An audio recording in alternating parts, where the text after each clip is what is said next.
Você acompanha Jornal da Rede Alesp. E o Jornal da Rede Alesp está de volta. Seguimos com mais informações aqui do Legislativo Paulista. E a BBV 152, vacina Covaxin, apresentou uma eficácia de 77,8% contra a Covid-19 em ensaio de fase 3. Os dados foram divulgados na semana passada pela plataforma MED-RXIV. Ou seja, o artigo ainda é uma pré-publicação que aguarda a revisão de outros cientistas e aceitação de revistas especializadas. O Ministério Público abre investigação criminal sobre o contrato da vacina Covaxin, o estudo randomizado e duplo cego com a escolha aleatória dos participantes de cada grupo e sem o conhecimento dos envolvidos nos resultados, recrutou pessoas de 18 a 98 anos em 25 hospitais da Índia. Foram aplicadas 2 doses da Covaxin com um intervalo de 4 semanas entre elas, entre 16 de novembro de 2020 e 7 de janeiro de 2021. 24.419 pessoas participaram dos ensaios, 12.221 no grupo que recebeu a vacina e o restante recebeu o placebo, que é uma substância neutra substituída sem conhecimento do paciente. Durante a pesquisa, 130 pessoas desenvolveram a Covid-19 sintomática pelo menos 2 semanas após a segunda dose.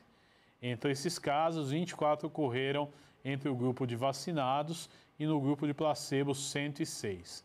Assim, a eficácia geral é de 77,8%. Ocorreram 16 casos de Covid grave, 1 vacinado com a Covaxin e 15 com o placebo. Por isso, a taxa de eficácia contra casos graves é de 93,4%. Além disso, a Covaxin apresentou uma eficácia de 65,2% contra a variante B1.617.2, a variante Delta. Vamos falar agora sobre a campanha Julho Verde. O Julho Verde é uma campanha nacional de prevenção do câncer de cabeça, pescoço e faz alerta sobre o diagnóstico precoce. Sobre esse assunto, nós vamos conversar agora com o médico Renato de Castro Capuzzo. Ele é cirurgião de cabeça e pescoço do Hospital do Amor de Barretos e médico voluntário da Associação Brasileira do Câncer de Boca e Garganta. Doutor Renato, seja muito bem-vindo ao Jornal da Rede Alesp. Muito obrigado por ter aceito o nosso convite. Vamos explicar um pouquinho para o nosso telespectador o que é a campanha Julho Verde. Seja muito bem-vindo. Boa tarde. Eu que agradeço o convite de estar aqui e poder falar sobre o Julho Verde, né? Tentar esclarecer alguns pontos importantes aí dessa campanha que está começando agora e esclarecer um pouco o que a nossa especialidade acaba fazendo, que é a cirurgia de cabeça e pescoço. Legal, doutor. Importante a gente explicar para o nosso telespectador, né? Câncer de cabeça e pescoço é muito comum entre brasileiros. Quais são as estatísticas? O câncer de cabeça e pescoço, na verdade, é uma reunião de vários tipos de câncer, né? Então, a gente o cirurgião de cabeça e pescoço acaba tratando os tumores que ficam compreendidos na região entre a cabeça e o pescoço. Basicamente, são os tumores que acometem o que a gente chama de trato aerodigestivo superior, então incluindo o nariz, a boca, a garganta, os tumores avançados da face, a glândula tireoide, os tumores das glândulas salivares. Então, todo esse conjunto de tumores a gente chama de câncer de cabeça e pescoço, né? O câncer de cabeça e pescoço é o 6º câncer mais frequente no mundo, se a gente agrupar todos esses tumores que eu comentei, essas localizações que eu comentei. Agora, aqui no Brasil, acaba sendo o tumor de tireoide o tumor mais frequente na mulher, tá? E o tumor de boca, o tumor mais frequente no homem, tá? Então, assim, a gente, entre o ranking dos cânceres do INCA, o câncer de boca acaba sendo o quinto câncer mais comum entre os homens, né? E o de tireoide também acaba sendo o quinto entre as mulheres. O câncer de pele, que é um câncer extremamente frequente, normalmente que não entra facilmente nessas estatísticas de oncológicas, ele acaba muitas vezes sendo o câncer mais frequente no Brasil, devido à exposição solar, né, dos brasileiros. O cirurgião de cabeça e pescoço acaba tratando as formas mais avançadas desse tipo de tumor. Agora, é um aspecto interessante, né? Quais as causas desse tipo de câncer? Existe fator de hereditariedade? O que é mais frequente? A gente falando dos cânceres que eu comentei do trato aerodigestivo alto, ou seja, boca, garganta, laringe, né? Os grandes inimigos, sem dúvida nenhuma, são o tabagismo e o etilismo. Esses são os dois grandes principais inimigos que, se não fosse por eles, a presença desse câncer seria muito reduzida. Ultimamente, nas últimas décadas, a gente teve um terceiro fator que está contribuindo também para a presença dos cânceres, particularmente um câncer que é a orofaringe, né? O câncer da orofaringe, que esse terceiro elemento é o HPV, o vírus do papiloma humano, né? Ele também acaba sendo um fator de risco para desencadear esse câncer da orofaringe, particularmente. E também o sol, né? A exposição solar é um fator de risco extremamente importante para o câncer de pele, né? Que é um câncer que a gente acaba tratando nas formas mais avançadas. Agora, doutor, quais os maiores fatores, por exemplo, o senhor falou do tabagismo, né? Da questão do álcool, do HPV, mas pessoas, por exemplo, que tiveram casos na família, devem ter um cuidado maior? Quando que começa esse acompanhamento? De que modo deve ser feito esse acompanhamento? O câncer de cabeça e pescoço, na maior parte dos tipos dele, não tem um fator genético tão importante. Como eu comentei, assim, se a pessoa é consumidora de tabaco e álcool, essa sim ela vai ter um risco aumentado de ter esses tipos de tumor que eu comentei. Alguns tipos de câncer de tireoide, eles têm uma associação genética mais significativa, mas esses outros tumores que eu comentei, o câncer na boca, na garganta, eles são principalmente cânceres que dependem de fatores ambientais, ou seja, o paciente tem que estar exposto a esses fatores de risco, como o tabaco e o etilismo, para eles terem um maior risco desses tipos de tumor. Legal, doutor. E qual que é a importância, né, do diagnóstico precoce e quais as chances de cura nesse tipo de câncer? E aí eu lhe pergunto, a solução é sempre cirúrgica? Existem outros tratamentos? Como é que funciona?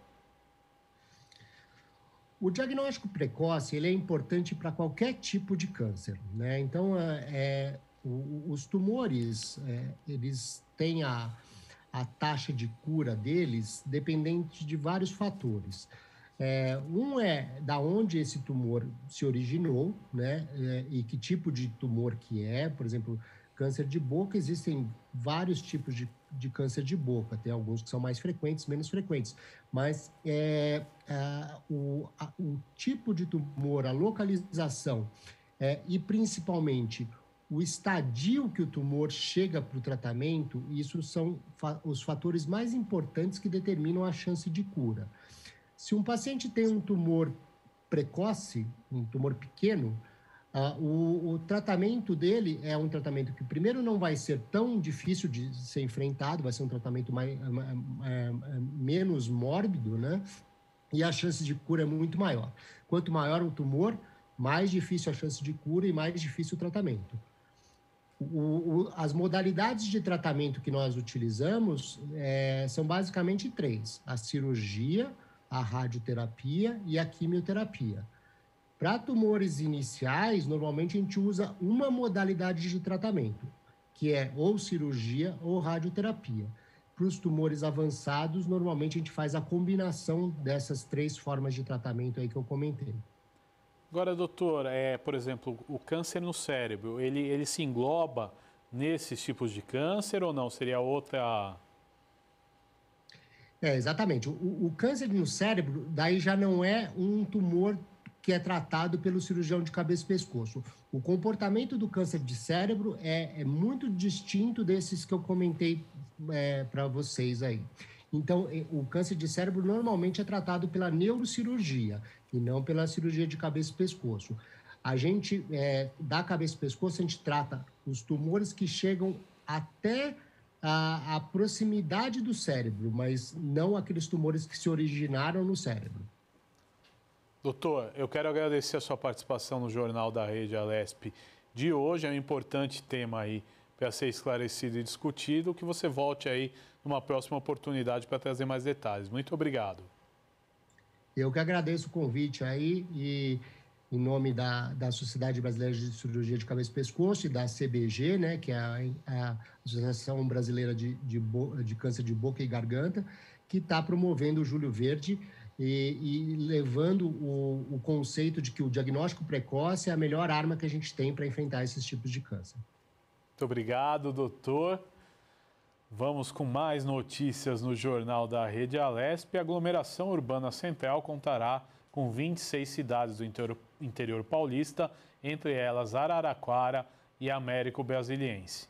Na última sexta-feira, uma audiência pública na cidade de São Carlos discutiu com a sociedade civil essa nova configuração proposta pelo governo paulista.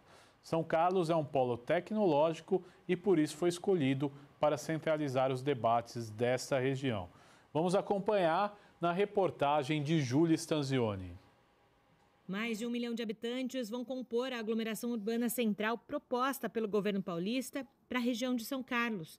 A ideia do executivo é ampliar a tomada de decisão com relação às políticas públicas para a saúde, habitação, educação e também para a melhoria nas estruturas desses municípios. E estrutura com tecnologia é melhor ainda.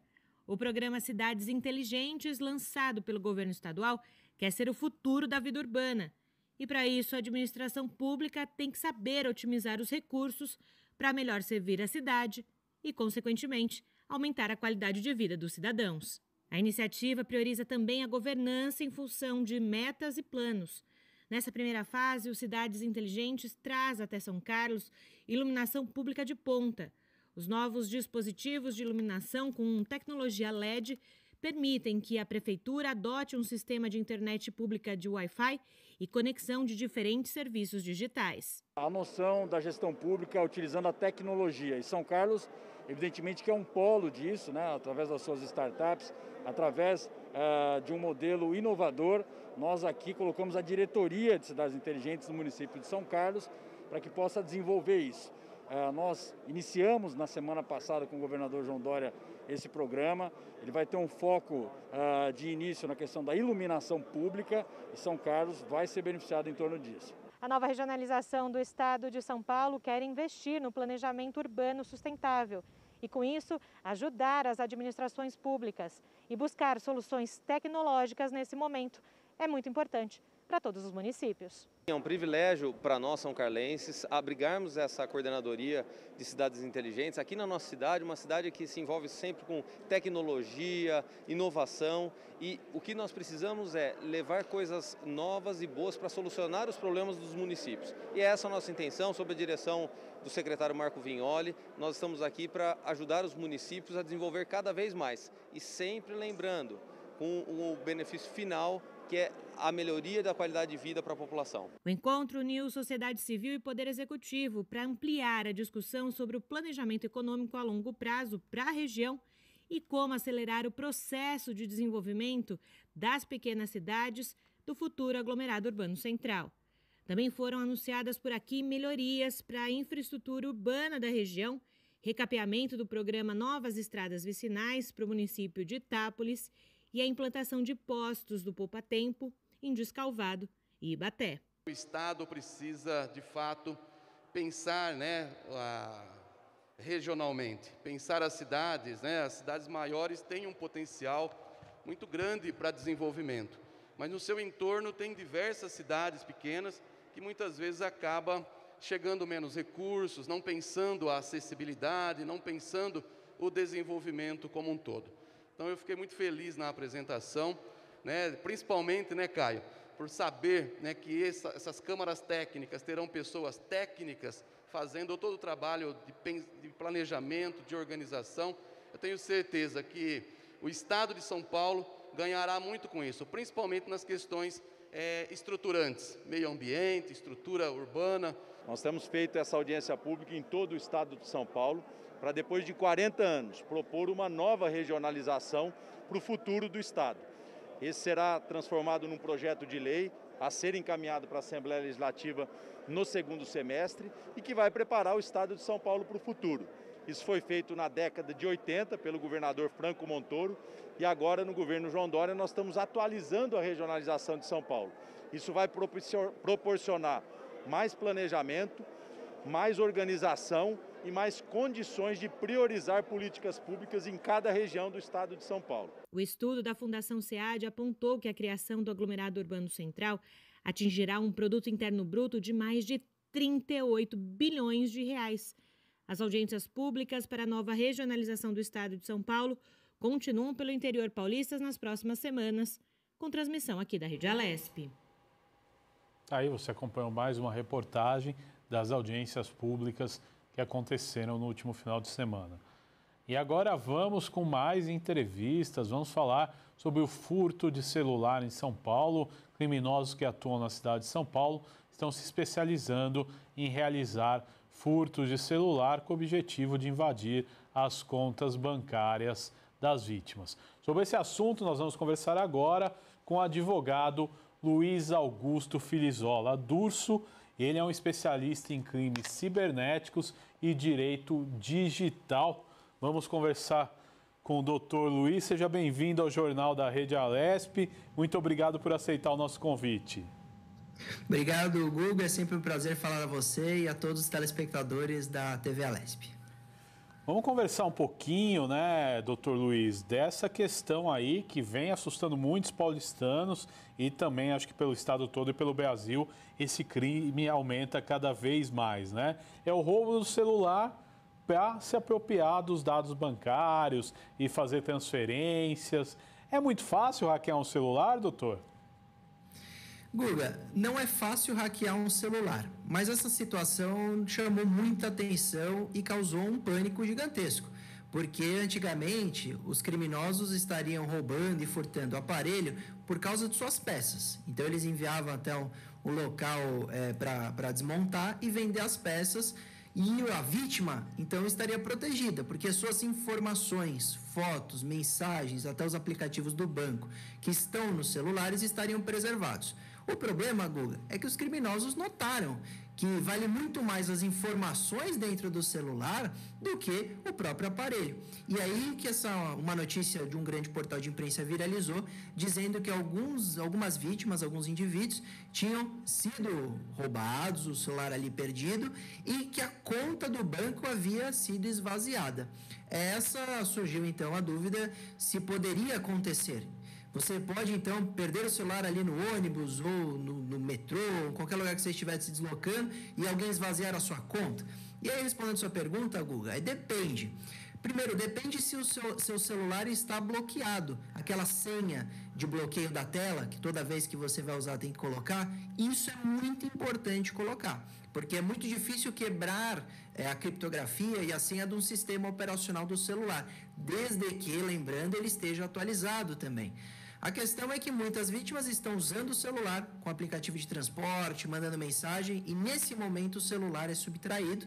E aí o criminoso tem usado, por exemplo, o e-mail, o SMS para fazer a recuperação da senha do banco e acessar o Internet Bank. Por isso que é tão importante essas medidas preventivas de ter senha, tentar remover os dados à distância, mas também ligar no banco quando você for roubado, perder o celular e pedir para que sua conta seja temporariamente bloqueada ou suspensa as transações. Agora, doutor Luiz, outro fator importante, as instituições bancárias, instituições financeiras, operadoras de cartão de crédito. O que tem feito aí para conscientizar e para fazer com que a população se previna? Tem mudado aí os trâmites, os hábitos? Como é que tem sido o comportamento das instituições? Aumenta-se muito a questão de crimes cibernéticos, invasão de contas bancárias pelo computador e pelo celular. Isso gerou, obviamente, uma grande responsabilidade dos bancos. Quando se cria ferramentas de automação, presume-se que você tem que trazer segurança e disponibilizar isso aos consumidores e usuários. Esse novo caso, mais uma vez, sobrecarregou a questão da responsabilidade dos bancos, que estão preocupados sim e podem agir. E estão realmente agindo, Guga. Toda vez que o indivíduo, o usuário, o consumidor hoje acessa o seu Internet Bank, ele lê um alerta de cuidado com golpe. O banco não entra em contato pelo telefone, o banco não pede código, o banco nunca pede sua senha, ou para que você disponibilize o cartão na portaria, o cartão de crédito. Então, o banco ele realmente tem atuado com formas preventivas, mas não significa que isso está ideal. Sempre é importante o banco atualizar o seu sistema, trazer segurança, testar o seu aplicativo. Porque haveria responsabilidade do banco se o aplicativo for invadido, se de alguma forma o criminoso quebrar a senha pelo app e furtar os valores do consumidor. Aí o banco vai ter que ressarcir. Mas, em regra, não é o que acontece. Em regra, é culpa do usuário que acaba acessando um link malicioso, acaba anotando as senhas no bloco de notas do celular. Isso é um alerta importantíssimo, Guga. Ninguém pode, deve anotar as senhas do banco, do e-mail, no bloco de notas do celular, porque se você for roubado com o celular desbloqueado, o indivíduo vai ter acesso a todas as suas senhas, isso gera um risco gigantesco. Então, na verdade, nós estamos evoluindo na questão da educação digital para ensinar os usuários a usarem com mais cautela e na responsabilização das empresas que estão evoluindo, dando alertas e otimizando as suas plataformas para se tornarem cada vez mais seguras.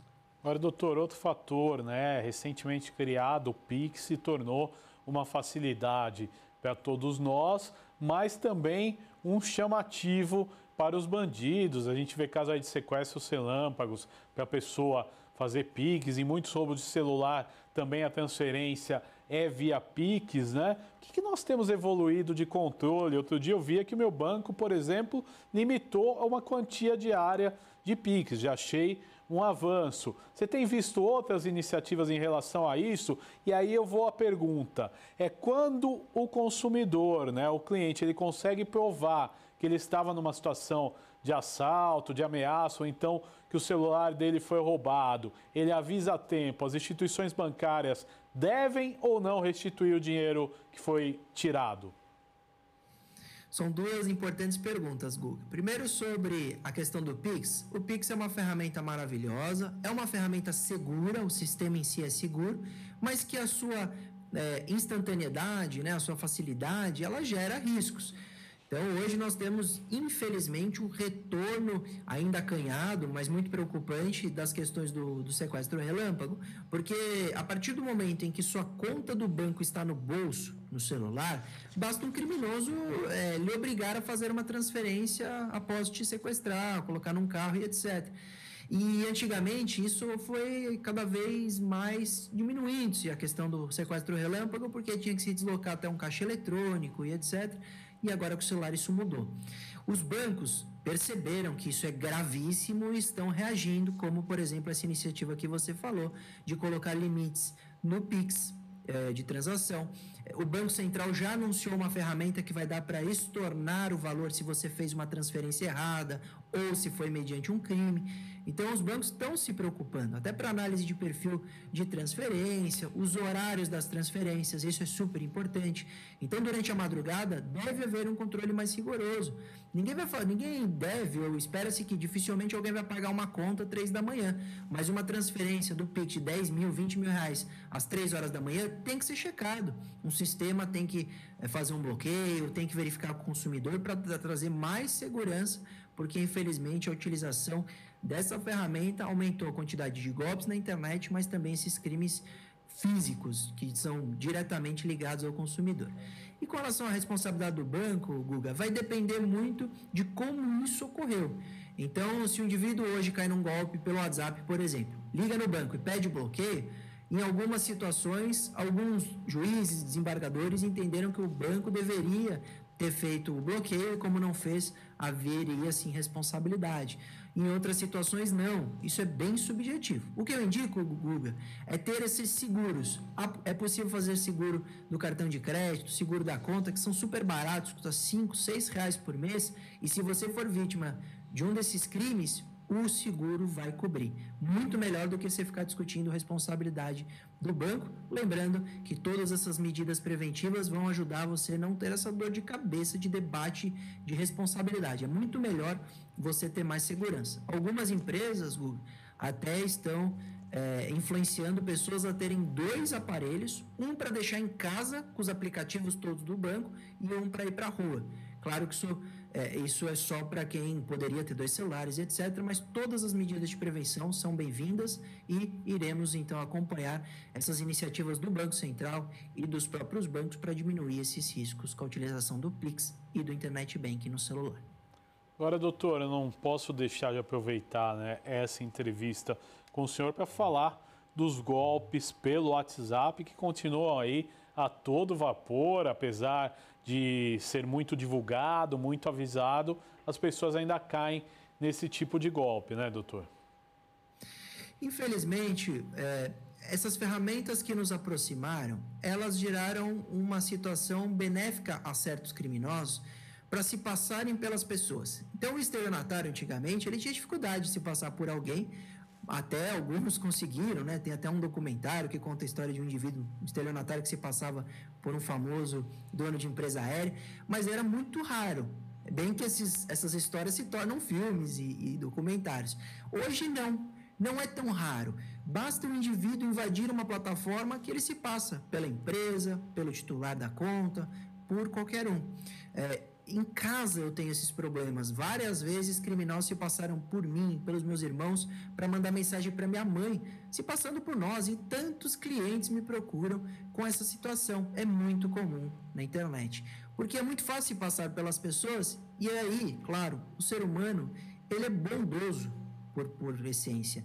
E acaba achando que a família, o filho, está passando por uma necessidade, precisa de um dinheiro e faz ali um empréstimo. E esse é o golpe. Então, o indivíduo, ele vai pegar uma foto da vítima ou invadir a plataforma própria da vítima, se passar por ela e pedir dinheiro emprestado por causa de uma necessidade.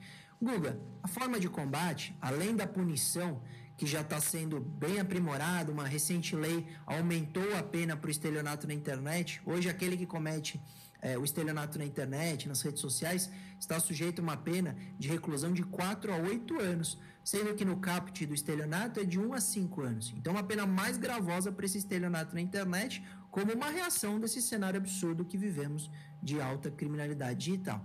Mas, além da punição, a educação digital, eu penso que é o melhor caminho, Guga. Hoje, pouca gente cai naquele trote que o indivíduo liga chorando, como se fosse o filho pedindo dinheiro, como se fosse o falso sequestro, conhecido falso sequestro. E as pessoas não caem mais porque se popularizou tanto esse golpe que as pessoas já estão atentas. Mesma coisa tem que acontecer com esses golpes na internet. As ferramentas de tecnologia devem criar novas formas de segurança, autenticação de 2 fatores e etc. Mas também o usuário tem que ser educado para entender que existem esses riscos, entender que existem esses crimes e como precaver-se, né? Como não cair. Então, ligar para a pessoa que está pedindo dinheiro emprestado, nunca passar códigos recebidos por SMS ou no celular, porque dessa forma você não vai ter a sua conta invadida e não vai acabar emprestando dinheiro para aquele familiar que, na verdade, é um criminoso. Quem sabe com a educação digital esses números sejam diminuídos, né, se derrubem, porque infelizmente estamos falando de milhões de vítimas por ano, Guga. Agora, doutor, o senhor que lida aí com o dia a dia, né, do direito digital, trabalha com esses fatos no seu dia a dia, conta um pouco, né, se apareceram novos golpes, outros aplicativos usados em golpe, o que o senhor tem visto aí de diferente, fora disso que a gente fala aqui no dia a dia? Guga, todo dia tem um golpe novo. Se eu for contar a criatividade dos criminosos, eu diria que se eles usassem essa criatividade para o bem, todos seriam ricos, porque tem uma criatividade gigantesca para a criminalidade, principalmente com o uso da tecnologia. E por quê?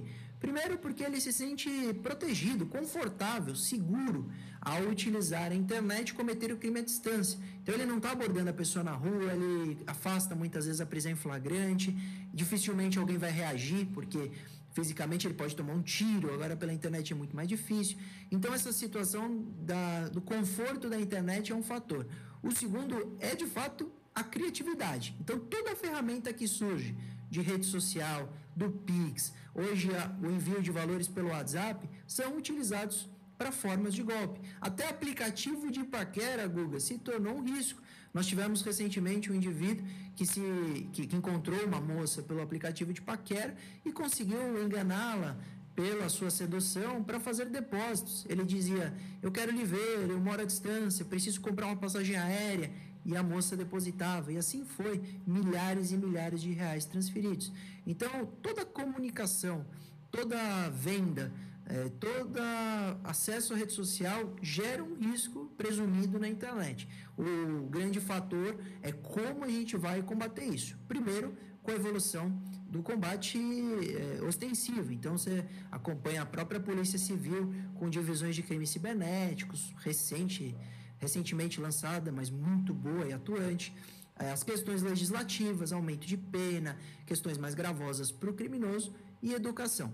Se as pessoas perceberem que é um ambiente hostil ou que gera risco, nós precisamos atuar na internet com muita precaução, desconfiar de tudo e de todos. Eu, Guga, recebo ligação do meu banco, o indivíduo pede código, pode ser o meu gerente, eu não passo. Eu parto da premissa que sempre é golpe. Assim eu evito muitos golpes relacionados a mim e assim eu oriento os meus clientes e oriento os telespectadores. A internet depende de uma desconfiança absoluta e uma precaução sempre vigilante. Doutor Luiz Augusto Filizola Durso, quero agradecer a sua participação no Jornal da Rede Alesp de hoje. Obrigado, Guga, é sempre um prazer, obrigado pelo convite e admiro muito o seu trabalho como jornalista, é um prazer estar aqui com você. Muito obrigado, doutor.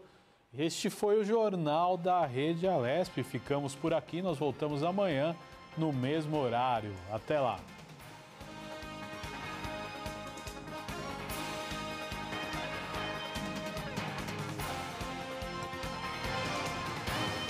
Você acompanhou o Jornal da Rede Alesp. Tudo sobre o Legislativo do Estado de São Paulo.